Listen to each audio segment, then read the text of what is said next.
Anonymous Pinoy Confessions. PE Teacher. Hello, I had an experience back when I was in 7th grade.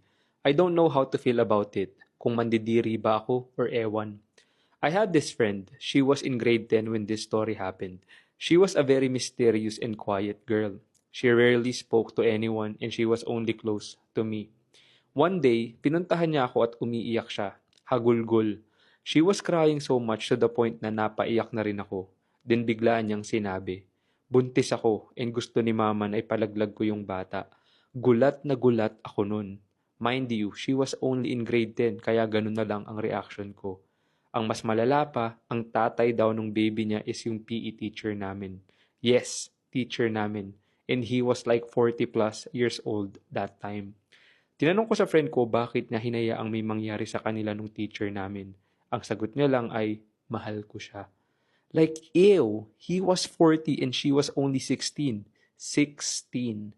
Eventually, hindi niya pinalaglag yung baby dahil mahal daw nila ang isa't isa. And nakita ko pa sa Facebook na ginawang profile picture ng PE teacher namin yung friend ko.